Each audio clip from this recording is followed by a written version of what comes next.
네. 네, 오늘 굉장히 막 허전해 보이네요. 오늘 아무튼 오늘 굉장히 허전해 보입니다. 네. 네. 네. 우선 시작하기 전에 죄송하다는 말씀 다 계신가요, 지금?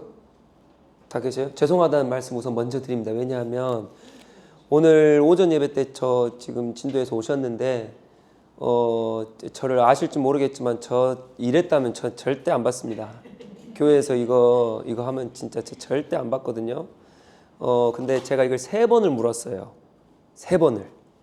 혹시나 해서 3번을 어제도 전화했고 또 물었거든요. 근데 취지는 이거였습니다. 제가 우리 정 권사님에게도 말씀드리고 박수영 권사님에도 여기 식당을 이제 봉사를 하셔야 되니까 말씀드렸는데 농가가 힘드니 그 농산물을 잘 이용을 해달라고, 그러니까 농협에 이렇게 그걸 팔잖아요. 이렇게 어디 하나로마트나 이렇게 보면은. 그래서 그거를 잘 이용을 해달라는 취지에서 그 음식을 해갖고 오신다는 거예요. 농장 그거를 신우회라는 거예요. 그래서 그러시냐? 이걸 제가 3번을 물었어요. 3번을. 근데 오늘 지켜진 게 없죠, 지금.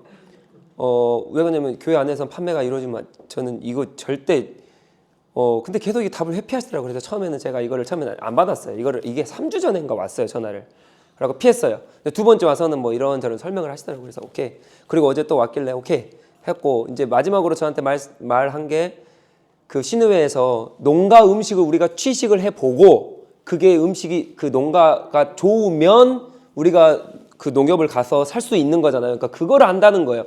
오늘 그 음식이 아니잖아요. 그러니까 제가 지금 화딱지가 났는데 성질이 나 있는데 그걸 이제 하면 안 되니까 그냥 그래 좋게 이렇게 넘어갔습니다. 그러니까 우선은 제가 죄송하다는 말씀 드리고 사셨으면 건강하게 잘 드시고 근데 교회에서는이 아니라 저희가 하나님 앞에 죄를 진 게 뭐냐면 저분이 와서 온전한 예배를 못 드리잖아요. 그게 저는 하나님 앞에 죄스러운 거예요. 이게 상사로 오셨잖아요. 그거 안 되거든요. 제가 이게 예배를 못 드리게 한 거기 때문에 이제 제가 하나님 앞에 이제 그건 제가 사죄해야 될 일이고, 그래서 우선 제가 죄송하다는 말씀드리고 다음부터는 절대 이런 일 없습니다. 근데 오신 분을 제가 또 이렇게 할 수는 없으니까 좋게 이렇게 해서 보냈다는 거 또 이해해 주시고 양해해 주시면 좋겠습니다. 맛있게 드시고 좋으시면 저도 한 잔 주시고. 네, 자 그럼 우리 들어가 보도록 하겠습니다. 오늘 필요성입니다. 필요성. 성경이 왜 필요한가입니다. 웨인 그루뎀 이제 목사님께서 잘 이렇게 또 설명을 오늘 해주셨습니다. 그래서 이 웨인 그루뎀 목사님이 또 어떻게 설명을 하시는지 한번 우리가 또 잘 한번 나눠 보도록 하겠습니다. 오늘 이제 성경에 대해서 오늘까지 하고요. 이제 다음부터는 이제 하나님에 대해서 그렇게 들어갑니다. 자, 누군가가 왜 성경이 필요해요라고 말한다면 어떻게 답하시겠어요? 1번부터 4번까지 있는데 첫 번째 뭡니까? 하나님이 존재하신 것을 알기 위해서, 또는 우리가 구원받아야 할 죄인임을 알기 위해서, 또는 어떻게 구원받는지를 알기 위해서, 또는 우리의 삶을 향한 하나님의 뜻을 알기 위해서. 한번 OX 한번 이렇게 해보실래요? 네, 누군가가 나에게 왜 성경이 필요해요? 라고 얘기하면 우리는 뭐라고 답하시겠습니까?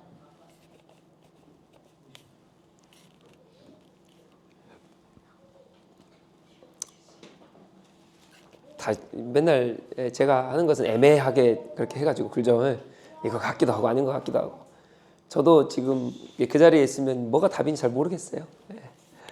근데 한번 해보세요. 어떻게 해요? 성경이 왜 필요해라고 하면 하나님이 존재하신다는 것을 알기 위해서 성경이 필요합니까? 또는 내가 구원을 받아야 할 죄인임을 알기 위해서 성경이 필요합니까? 또는 어떻게 구원받는지 알기 위해서, 또는 우리의 삶을 향한 하나님의 뜻을 알기 위해서. 다 필요한 것 같습니까? 거의 다 필요한 것 같고, 이렇게 말하면 이렇게인 것 같고, 저렇게 말하면 저렇게인 것 같고, 그런 것 같아요. 그래서 질문해보고 싶습니다. 자, 비신자에게 복음을 증언할 때 성경 읽기를 권하는 것이 필수입니까? 우리 전도해보셨죠? 성경 읽으십시오. 이렇게 말합니까? 네. 성경이 무엇을 말하는지 듣지 않고 그리스도인이 될 수 있을까요? 성경이 무엇을 말하는지 몰라요. 그런데 그리스도인이 될 수 있습니까?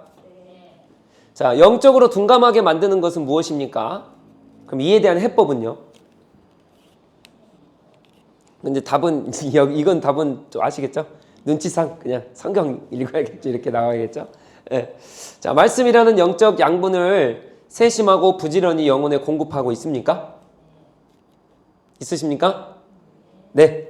하나님의 뜻을 알기 위해 얼마나 시간과 노력을 쏟고 있으십니까? 어제 이제 제 친구가 전화 온 게 아니라 카톡으로 충만아 너는 하루에 한 3시간 책 읽어? 그렇게 물어보더라고요. 설교 준비 하루에 3시간 정도 하면 돼? 뭐 이렇게 또 물어보더라고요. 목사는 아닌데 저는 친구가 뭐 이렇게 없는데 어쩌다가 친구가 됐어요. 그래서 걔가 친구 하자 그러더라고. 그래서 그래 친구 하자. 그래서 이제 친구를 했는데 저기 LCC 때 제 이제 청년이었는데 저랑 동갑 청년이었어요. 근데 이제 저 교회 안 다니잖아요. 그리고 걔가 지금 교회를 안 다녀요. 근데 이제 신앙 상담을 하러 저를 몇 번을 만났는데 마지막에 그러더라고요. 나 교회도 안 다니고 이제 너 교회도 아닌데 그냥 친구 하자. 그래 그러자. 그 친구 이제 가끔 전화 옵니다. 가끔 연락도 와요. 그래서 이상한 질문을 해요. 무슨 목사는 뭐 공부를 얼마나 하냐? 어제 막 그러더라고요. 그래서 그리고 자기가 그러는 거예요. 난 3시간 동안 책 못 읽겠던데 너는 어떻게 읽냐? 막 그러면서 그래 목사가 3시간도 읽기도 하고 1시간도 읽기도 하고 뭐 10시간도 읽기도 하고 그러는 거지. 내가 그랬는데 어떠세요? 하나님의 뜻을 알기 위해서 얼마나 시간과 노력을 쏟고 있으십니까? 예. 그러니까 뭐 시간이 중요한 게 아니지만 자신 있게 하나님 앞에 하나님 저는 잘하고 있습니다. 이렇게 말씀하실 수 있으십니까? 네. 성경에 게시된 말씀과 우리의 감정, 양심, 논리, 사회적 의제들이 모순됩니까? 제 질문 이해하시죠? 네, 이해하시죠? 자, 성경에 게시된 하나님의 도덕적 원리와 기준에 근거한 입법 활동을 어떻게 생각하십니까? 입법 활동은 입법 활동이고 성경은 성경이고 뭐 우리의 감정, 양심, 논리, 사회적 의제들 뭐 모순되고 또 뭐 아무튼 이런 질문들을 우리가 오늘 좀 가지면서 오늘 이 성경의 이 필요성에 대해서 한번 얘기를 해보겠습니다. 성경은 우리가 있는 모든 곳 한 곳도 빠짐없이요. 그리고 모든 시간에 다 필요한 게 성경입니다. 한 곳도 빠짐없이요. 한 곳도 빠짐없습니다. 그리고 단 1분 1초도 빠짐이 없습니다. 성경은 모든 곳에서 모든 시간에 반드시 필요한 게 성경입니다. 단지 내가 그렇게 안 살기 때문에 그렇게 못 느낄 뿐입니다. 그렇게 안 살아도 사라지거든요. 그렇게 안 살아도 사라집니다. 그래서 걱정 안 하셔도 돼요. 걱정 안 하셔도 돼요. 그러나 단지 내가 하나님을 사랑하는 자녀라 근다면 꼭 이것만은 기억하셨으면 좋겠어요. 모든 시간과 단 1분 1초도 빠짐없이요. 모든 장소에 하나님의 말씀은 반드시 필요합니다. 내가 하나님을 사랑하는 자녀라면 이거는 잊지 않으셨으면 좋겠습니다. 자, 성경이 필수적이란 말을 할 때 제가 지금 모든 곳에 다 필요하다라고 말씀드렸잖아요. 필수적입니다. 반드시예요. 저는 그렇게 믿습니다. 그렇게 안 믿고도 근데 삶은 사라집니다. 모든 사람에게 다 같이 읽어볼까요? 모든 사람에게 인쇄된 성경이 꼭 필요하다는 뜻이 아니에요. 실제 인쇄된 성경이 아니더라도 누군가를 통한 구두 전달 또한 성경의 내용을 충분히 전달할 수 있기 때문이에요. 그러니까 제가 지금 우리 성도님들이 성경을 안 읽으셔도 제 설교 듣고 또 누구의 또 복음 전함을 듣고 분명 성경이 전달되죠. 그러니까 성경이 필수라는 말은 이 성경이 반드시 있어야 된다는 그 말은 아니라는 거예요. 그런데 이게 중요하죠. 그러나 다 같이요. 그러나 이렇게 구두 전달하는 것 역시 기록된 성경의 존재에 기초함을 기억해야 합니다. 구두 전달도 성경의 존재에 기초합니다. 그렇기 때문에 성경은 필수예요. 성경은 필수입니다. 아무리 유창해도 아무리 마음을 울려도 그것은 성경에 기초하고 있기 때문에 성경보다 우선될 수가 없습니다. 그럼에도 불구하고 입으로 전해지는 구두의 활동도 여전히 복음이 될 수는 있다라고 말씀을 드리는 겁니다. 성경은 필수적입니다. 그래서 다음과 같이 세 가지 이유입니다. 복음을 알기 위해서고요. 영적 삶을 유지하기 위해서고요. 하나님의 뜻을 알기 위해서입니다. 그러나 하나님의 존재나 속성을 알려고 성경이 필수는 아니에요. 그리고 도덕법에 관해 알기 위해서 성경이 필수라는 것은 아닙니다. 도덕법. 자, 이제 좀 이따 갈게요. 자, 성경이 필수라는 거 첫 번째 이 5개 하고 오늘 마무리할 건데 첫 번째 다 같이 뭡니까? 복음을 알기 위해입니다. 구원 받기 위함입니다. 로마서 10장 13절로 17절 다 같이 읽어봅시다. 누구든지 주의 이름을 부르는 자는 구원. 그런즉 그들이 믿지 아니하는 이를 어찌 부르리요? 듣지 못한 이를 어찌 믿으리요? 전파하는 자가 없이 어찌 들으리요? 그러므로 믿음은 들음에서 들음은 그리스도의 말씀으로 말미암았느니라. 아멘. 제가 13절부터 17절까지 요약해서 이렇게 올려드렸습니다. 자, 구원받기 위해서 먼저 뭐를 해야 돼요? 주의 이름을 부르라고 하죠. 자, 주의 이름을 부르기 위해서 뭐를 해야 됩니까? 그리스도를 믿어야 합니다. 그리스도를 믿기 위해서는요, 그리스도 관에 들어야 합니다. 그리스도 관에 들으려면요, 네, 그리스도에 관해 이야기해 줄 누군가가 필요합니다. 그래서 구원을 받기 위해서는 이제 여기서부터 여기까지겠죠. 네, 그리스도에 관해 이야기를 해줄 누군가. 그러니까 이게 말씀인 거죠. 그러니까 내가 구원을 받기 위해서는 항상 말씀이 필연적이다. 말씀이 없이는 구원을 받을 수 없다. 라고 얘기를 하는 거죠. 절대적인 이치입니다. 성경만이 구원을 말합니다. 성경만이. 네, 성경만이 말합니다. 그렇기 때문에 복음을 알기 위해서 구원을 받기 위해서는 반드시 성경이 필수적입니다. 복음의 메시지를 듣지 못하면 그 누구도 구원을 받지 못합니다. 왜냐하면 오직 그리스도에 대한 믿음만이 구원을 받을 수 있기 때문입니다. 그리스도에 대한 믿음이 복음이죠. 복음의 메시지죠. 그리스도가 복음 되시죠. 그래서 복음의 메시지를 듣지 못하면 구원을 받지 못합니다. 따라서 성경은 구원을 위한 필수적입니다. 필수예요. 반드시 필요한 겁니다. 자, 그래서 구원을 받는 그럼 여러 가지 견해입니다. 견해. 자, 구원을 이렇게도 받는다, 저렇게도 받는다, 여러 가지가 있는데 그 중에서 가장 많이 논쟁이 되는 것을 제가 6가지를 가져왔는데 첫 번째, 다 같이 뭐예요? 예, 이거를 잘 기억해 주셔야 돼요. 내가 구원을 어떻게 받았는지 한번 생각해 보세요. 그리고 나는 어떻게 생각해 왔는지. 자, 보편 구원론은 뭐냐? 하나님은 모든 사람을 뭐 하십니까? 그죠? 맞죠? 이거 복음이죠? 따라서 심판하실 수 있는데 여기는 없다 그래요? 왜? 다 사랑하시기 때문에. 결국 세상에 존재한 모든 사람은 뭐 한다는 거예요? 구원을 받는다는 거예요. 하나님이 사랑하시기 때문에 모든 사람 구원 받는다. 예. 이거는 믿거나 말거나가 아닙니다. 내가 믿어서 구원 받는다가 그 개념이 아니에요. 예, 믿거나 말거나가 아니고 그냥 하나님이 사랑하시기 때문에 인간은 다 구원을 받는다. 이런 말입니다. 이게 보편 구원론입니다. 자, 종교 다원주의입니다. 다 같이요. 모든 종교는 같은 하나님께 이릅니다. 다른 길이 있을 뿐 한 곳으로. 그러니까 다른 길이 있을 뿐이에요. 우리 많이 들어보셨죠? 서울로 가는 길은 많으니까. 그렇죠? 그러니까 다른 길이 있을 뿐이지 다 한 하나님이다. 즉 이거를 다 조금 더 말하면 불교도, 호랑이교도, 신천지도, 천주교도, 뭐 이슬람도 어디도 다 다른 길일 뿐이에요. 다 하나님으로 간다. 이게 종교 다원주의입니다. 이게 어디예요? 종교 다원주의, 우리가 잘 아는 WCC입니다. 자, 세 번째, 포괄주의입니다. 포괄주의는 뭐냐?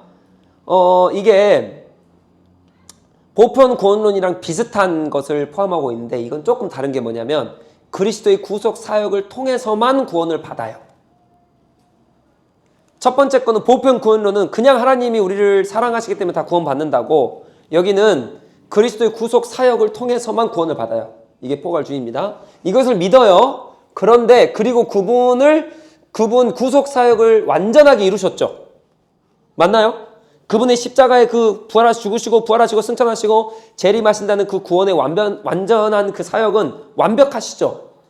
불완전합니까? 완전합니다. 그렇죠? 그분의 구속 사역은 완전합니다. 그렇게 이루셨어요. 그렇기 때문에 그분을 믿지 않았던 사람들까지도 다 구원을 받게 됩니다. 얘들이 말하는 거야. 네.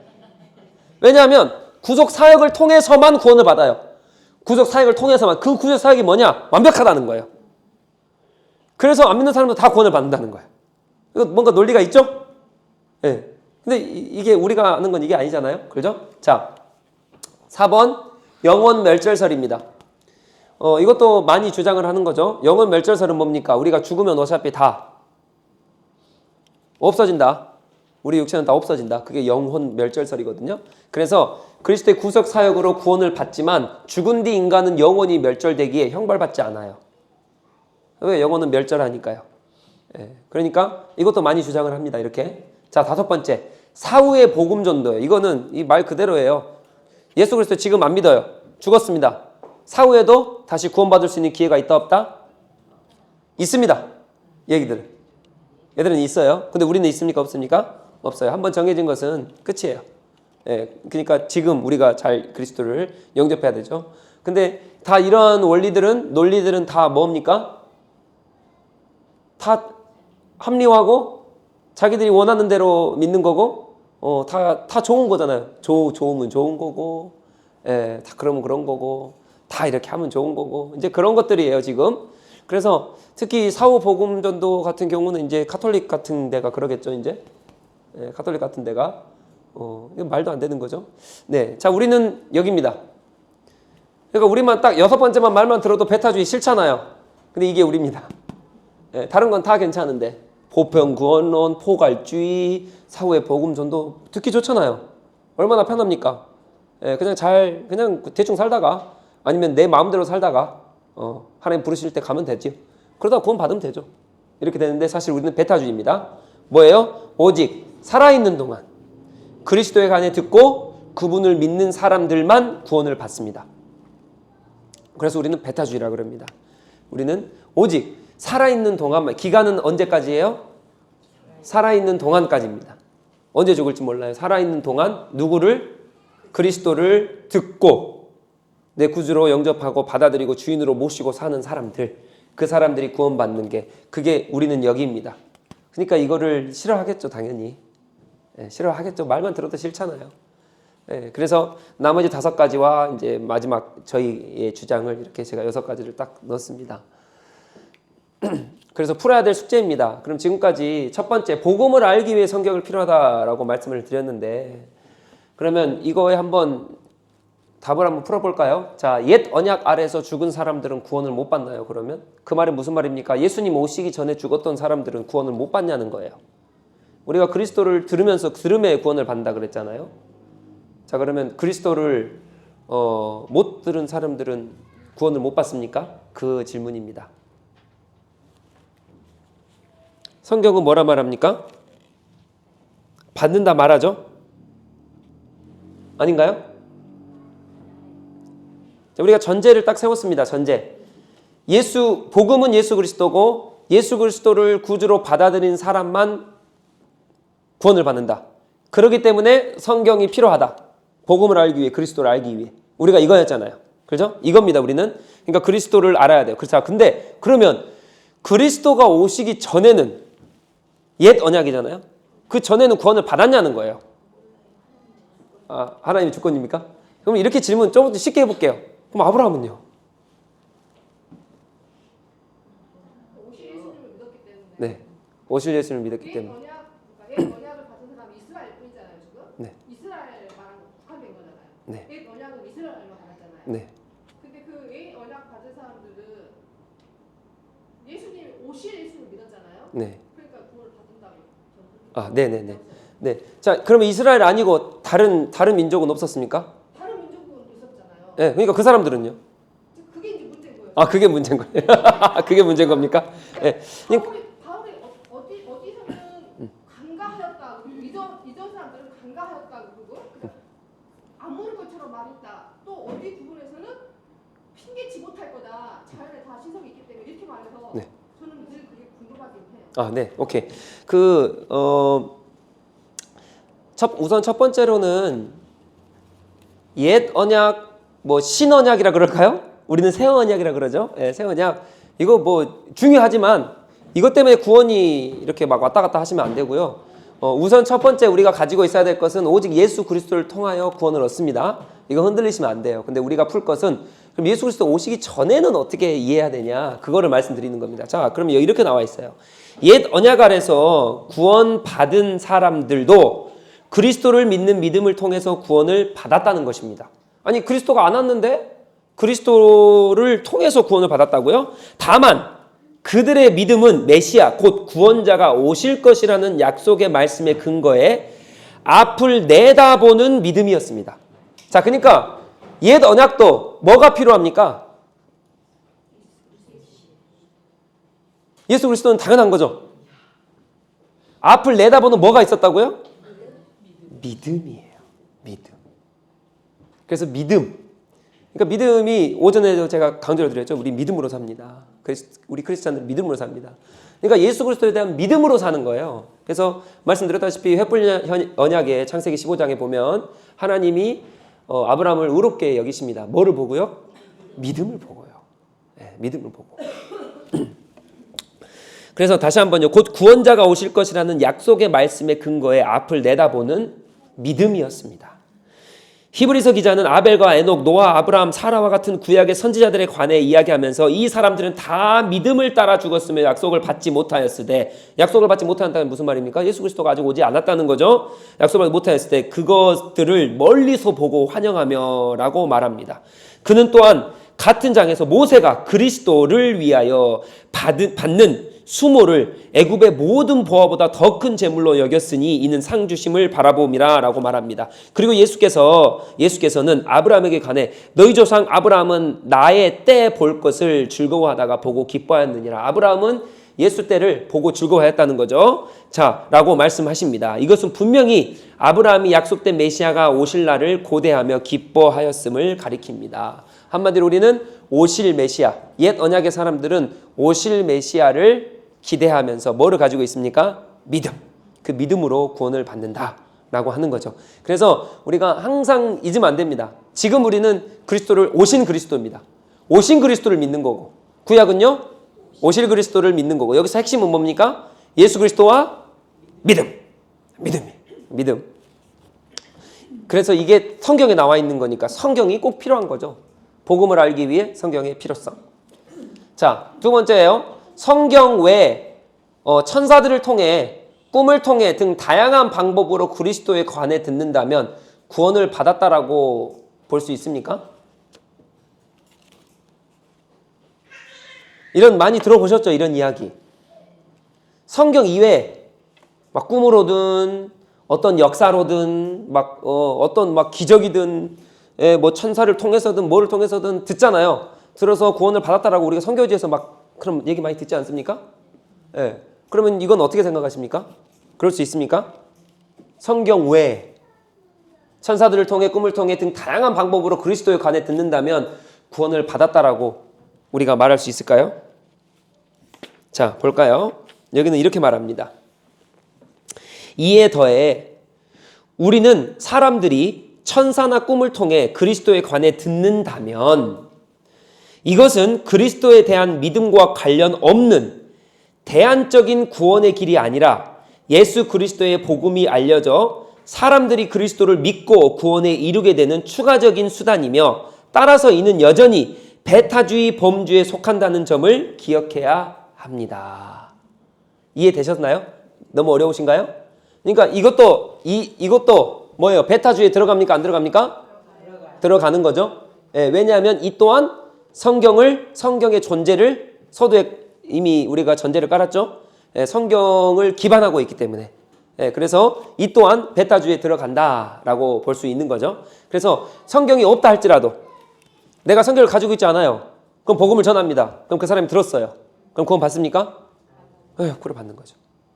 예, 제가 바른 복음으로 바른 예수 그리스도로 통해서 한다면. 자, 우리 마지막 질문 한번 해볼까요? 복음이나 기독교나 하나님에 대해 한 번도 듣지 못하고 죽는 사람들은 있었을 거 아니에요. 그럼 그 사람들은 어떻게 합니까? 오직 성경은 필요합니다. 왜요? 복음을 알기 위해, 구원을 받기 위해.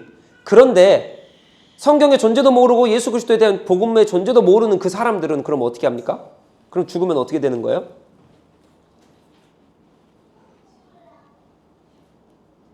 이렇게 질문하시는 분이 주위에 있으셨나요? 한 번쯤 들어보셨죠? 예, 저도 엄청 청년들은 항상 물어보니까 이런 질문들이 궁금하니까. 여기에 대한 답은 여기 안 나와 있고요. 저도 모릅니다. 모르는 거예요. 저도 몰라요. 성경에 안 나와 있는 걸 제가 어떻게 말할 수 있겠습니까? 단지 우리가 할 수 있는 것은 우리는 오신 메시아를 통해 믿음으로 구원을 받습니다. 이전에는 오실 메시아를 믿는 믿음으로 구원을 받습니다. 그런데 한 번도 예수 그리스도를 들어보지 않는 사람, 성경을 못 들었던 사람들이 이 세상에 존재할 수 있죠. 그리고 죽은 사람이 존재할 수 있죠. 근데 그 사람들이 구원 받았냐 안 받았냐 그러면 저는 모르겠다라고 저는 답을 하겠습니다. 그러나 제가 믿는 하나님이라 그런다면 제가 믿는 하나님은 그 사람들의 양심의 법대로. 예, 왜냐하면 요한계시록 보면 두 가지 책이 반드시 나옵니다. 두 가지 책이 뭐예요? 생명책과 행위를 담은 그 책이 두 가지가 나오거든요. 행위대로 심판을 받아요. 근데 우리는 여기에서 우리 행위대로 심판 받습니까? 안 받습니까? 우리 받죠. 근데 여기서 구원 받을 수 있는 거는 뭐예요? 생명책이었잖아요. 생명책 때문에 사는 거예요. 우리가 행위대로 우리 심판받에 다 씁니다. 우리 벌거벗은 모습으로 씁니다. 얼마나 추악하고 얼마나 더러운지 있습니다. 그런데 생명책이라는 것 때문에 우리가 사는 거예요. 우리 그것 때문에 사는 거예요. 하나님 앞에 다 벌거벗은 모습으로 씁니다.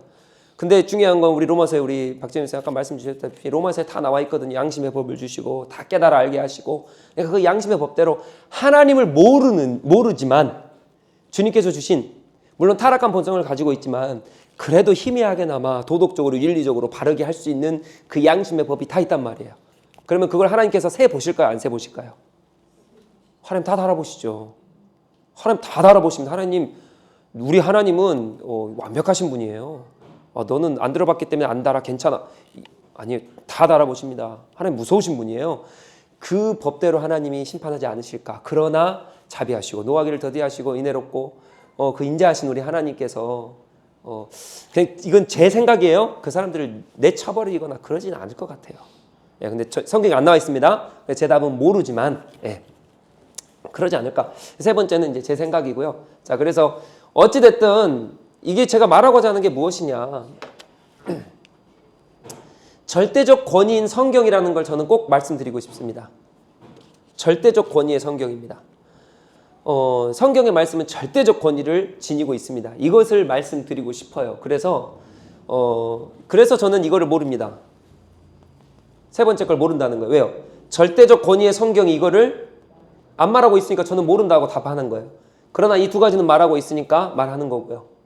예, 그렇기 때문에 저는 이 절대적 권위인 성경을 믿습니다. 우리 더복처치도 성도님들도 이 절대적 권위인 성경을 믿음으로 받아들이시고 그렇게 살아가시길 축복합니다. 그 절대적인 권위인 성경을 한번 계속적으로 봅시다. 성경의 필요성 두 번째입니다. 영적인 삶을 유지하는 데 필수입니다.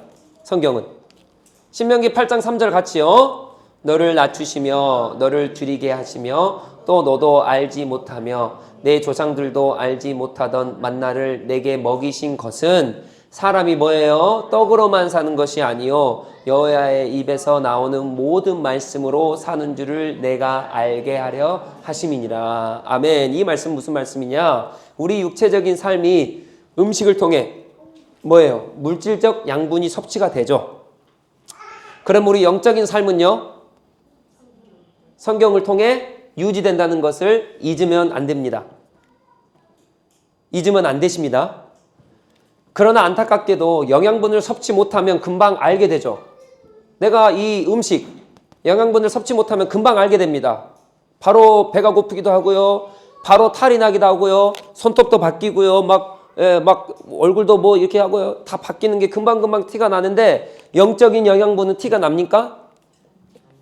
안 나요. 영적인 영양분은 안 납니다. 그러니까 그냥 하나님께서 우리를 영적인 영양 공급이 들어가지 않았을 때 그냥 그것을 티가 나도록 하셨으면 얼마나 좋았을까라는 생각을 합니다. 근데 그렇지 않아요. 그렇기 때문에 얼마나 우리가 깨어 있어야겠어요. 내가 지금 말씀을 먹어야 되구나. 내가 지금 기도의 삶으로 가야 되구나. 이거를 깨달아야 되는데 이거를 깨달지 못하고 배는 고픈데 영적인 배고픔을 몰라 하는 나다. 그러니까 이렇게 유한한 존재이다라고 하는 것을 좀 기억하셨으면 좋을 것 같아요. 그래서 저는 우리 더복처치의 성도님들이 여기까지 갔으면 좋겠습니다. 말씀을 안 먹었는데 배고프네. 이런 느낌이 있는 그 영적인 성숙의 단계까지 가셨으면 좋겠어요. 이거 이렇게 알기 쉽지 않거든요. 그래서 꼭 그러한 삶을 사시길 축복합니다. 베드로전서 2장 2절은 이렇게 말합니다. 갓난 아이들 같이 순전하고 신령한 젖을 사모하라. 뭐예요? 말씀이죠. 이것은 그로 말미암아 너희로 구원에 이르도록 자라게 하려 함이라. 구원에 이르도록 자라게 하려 함이라. 오직 성경밖에 없습니다. 그리스도인으로서의 삶의 성장을 위한 필수가 절대 권위인 성경입니다. 절대 권위입니다. 절대 권위. 자, 세 번째입니다. 하나님의 뜻을 확실히 알기 위해서 성경은 필수입니다. 하나님의 뜻을 확실히 알기 위해서. 자, 다 같이 읽어볼까요? 인간의 지식의 한계는 분명합니다. 그럼에도 하나님의 뜻에 대한 일정한 지식을 가지고 있어요. 우리의 양심, 다른 이들의 조언, 성령의 내적 증언, 변하는 환경, 지성에 의한 추론, 상식 등 어느 일정한 지식과 경험은 가능합니다. 다만 뚜렷하지 않을 경우가 많고 확실하지 않을 경우가 많다는 거예요. 네. 자, 인간의 지식으로 하나님의 뜻을 정확하게 알 수 있습니까? 없습니까? 여기서 말하는 제가 말씀드리고 싶은 것은 하나님의 뜻에 대한 일정한 지식은 우리가 알 수 있습니다. 경험도 있고요. 어떠한 성령의 내적 조명도 있고요. 또 누가 말해주기도 하고요. 상황적인 것도 있고요. 그렇죠? 또 만물에 보여주거든요. 만물에 보여준다고 로마서 말하잖아요. 만물에 보여주고 있기 때문에 그래 알 수도 있을 것 같아요. 그러나 이게 정말 많은 경우에 실수가 많습니다. 정말 많은 경우에 아닐 경우가 많아요. 그렇기 때문에 우리는 오직 성경 말씀에만 집중하셔야 돼요. 오직 성경 말씀에만. 이렇고 저렇고 경험, 내 추론, 내 상식, 나의 삶의 방향성, 내 교회가 해왔던 것들 이거 중요하지 않습니다. 하나도 안 중요해요. 이거 틀릴 수 있습니다. 오직 하나님의 말씀만 틀리지 않아요. 그렇기 때문에 저는 성경의 절대적 권위를 인정합니다. 오직 성경입니다. 신명기 29장 29절이에요. 감추어진 일은 우리 하나님 여호와께 속하였거니와 나타난 일은 영원히 우리와 우리 자손에게 속하였나니 이는 우리에게 이 율법의 모든 말씀을 행하게 하심이니라. 아멘. 이 말씀 꼭 기억하시고 우리는 하나님의 뜻을 정확하게 알기 위해서 성경이 반드시 필요하다라고 하는 것을 잊지 마셨으면 좋겠습니다. 네 번째, 우리 이 페이지만 하면 끝납니다. 성경의 필요성. 하나님의 존재를 알기 위해서 성경이 필수적인 것은 아닙니다. 아닙니다. 왜냐하면 성경만을 통해서 하나님에 대한 지식을 얻는다는 것은 확실하다 그랬죠. 하나님의 뜻을 알기 위해서 성경을 통해서 확실합니다. 확실하면서도 절대적인 지식이라는 뜻입니다. 그런데 비록 성경이 없어도 하나님에 관한 일정한 지식은 뭐예요? 얻을 수 있다 없다? 있다. 그러니까 하나님의 뜻은 3번이었어요. 근데 여기는 지금 하나님의 존재입니다. 존재. 그러니까 다른 지금 문항이에요. 하나님의 존재. 그 존재를 완벽하게 알기 위해서는 성경을 들어가서 보고 해야 되지만 그 존재를 여기 볼까요? 로마서 1장 19절에 뭐라 말하냐면 다 같이요. 이는 하나님을 알만한 것이 그들 속에 보임이라. 그렇죠. 말했죠. 이렇게. 하나님을 알만한 것이 그들 속에 보여요. 그리고 이 온 우주에 하나님을 알만한 것을 다 보이게끔 하셨습니다. 다 보이게끔 하셨어요. 그렇기 때문에 그들이 핑계하지 못할지니라. 그래서 하나님의 존재를 알기 위해서는 꼭 성경이 필수가 아닙니다. 그냥 살다 보면 아, 하나님이 살아계시구나 라고 경험을 할 때가 굉장히 많아요. 근데 그것을 우리는 무엇으로 포장을 해버리냐면 아, 우연이야. 아, 우연이야. 아, 노력했더니 됐어. 이런 걸로 다 포장을 해버려요. 그게 아니라고요. 그게 아닙니다. 하나님이 다 주관해 주시고 그분이 존재하시고 나랑 함께 하시기 때문에 일어난 일들인데, 그래서 꼭 성경에 하나님의 존재를 알기 위해서 성경이 필수라는 것은 아니지만 완벽한 지식을 알기 위해서는 성경이 필수다 라는 것을 기억하셨으면 좋을 것 같아요. 다섯 번째, 하나님의 속성과 도덕법을 알기 위해서 성경이 필수적인 것은 아닙니다. 하나님의 도덕적 요구에 대한 일정한 이해는 하나님의 율법을 갖지 못한 비신자들도 그 양심 안에 하나님께서 다 심겨두셨음을 로마서 2장이 말합니다. 한마디로 다시 한번 하나님의 속성과 도덕법을 알기 위해서 성경이 필수인 것은 아닙니다. 왜냐하면 성경을 모르더라도 양심에 다 도덕법이 다 존재하기 때문에. 그래서 로마서 2장은 뭐라 그럽니까? 다 같이요. 율법 없는 이방인이 본성으로 율법의 일을 행할 때에는 이 사람은 율법이 없어도 자기가 자기에게 율법이 되나니, 이런 이들은 그 양심이 증거가 되어 그 생각들이 서로 혹은 고발하며 혹은 변명하며 그 마음에 새긴 율법의 행위를 나타내느니라. 아멘. 뭐라 그럽니까? 율법 없는 이방인, 즉 비신자들도 율법의 일을 행한다는 거예요. 율법의 일을 행합니다. 도덕적으로 바르게 행합니다. 하나님 기뻐하시는 일을 해요. 근데 이것은 뭡니까?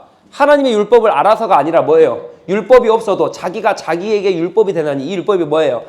양심. 마음에 심겨둔 양심이라는 거예요. 그렇기 때문에 도덕적으로 바르게 행하기 위해서는 하나님의 말씀이 필수적이다. 아니, 그렇지 않을 수 있다는 거예요. 그렇기 때문에 기독교인들보다 안 믿는 사람이 더 친절을 많이 베풀 때도 많습니다.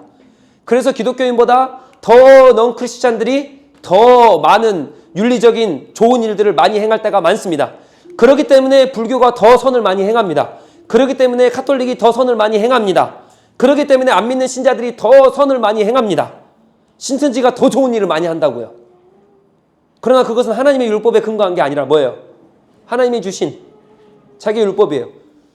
그러면은 빨리 돌아와서 아, 이거 하나님이 주신 거구나 라고 하나님을 찬양해야지.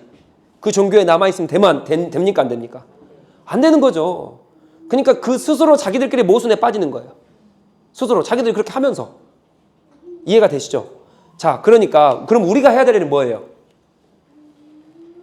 더 최선을 다해서 친절해야죠.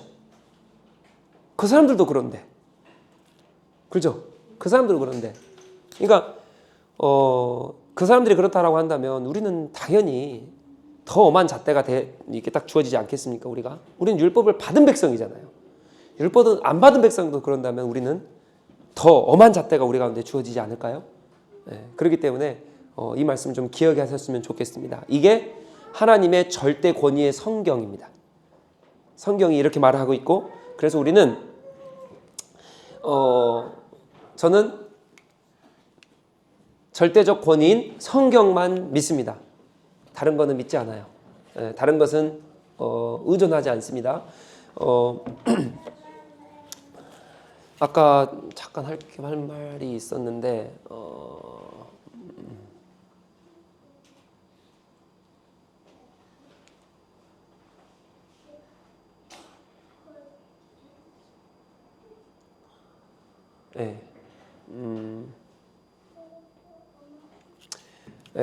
제가 어디서 아까 할 말이 있었는데 넘어가죠. 뭐 놓쳐버렸으면 뭐 어쩔 수 없고요. 네, 자, 혹시 여기까지 했습니다. 성경의 필요성에 대해서 말씀을 드렸는데, 우리 신앙에 반드시 필요한 게 성경이다. 또 우리의 삶에 반드시 필요한 게 성경이다라는 것을 기억하시고 그렇게 사셨으면 좋겠습니다. 경험하셨으면 좋겠습니다. 혹시 질문 있으십니까? 하실 말씀 있으십니까? 마무리하기 전에 말씀하시면 좋을 것 같아요.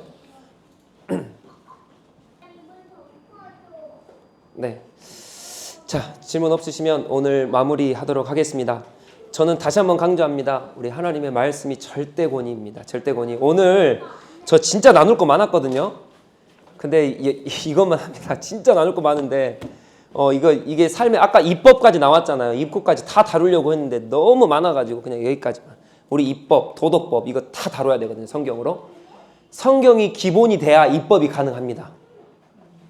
예, 우리나라 법 자체 체계 말입니다. 그렇기 때문에 성경이 법이 돼야 입법이 가능하거든요. 근데 그것까지 다 다룰 수가 없어서 오늘 여기까지만 하고 이렇게 마무리하도록 하겠습니다. 우리 말씀에 힘씁시다. 최선을 다합시다. 이거밖에 없어요. 답은 이거밖에 없습니다. 저는 신앙생활을 오래 하지는 않았지만 기도랑 말씀 중에 두 가지를 중에 고르라 그런다면 저는 말씀 고를 거예요. 저는 기도랑 말씀 중에 고르라 그러면 저는 말씀 고를 겁니다.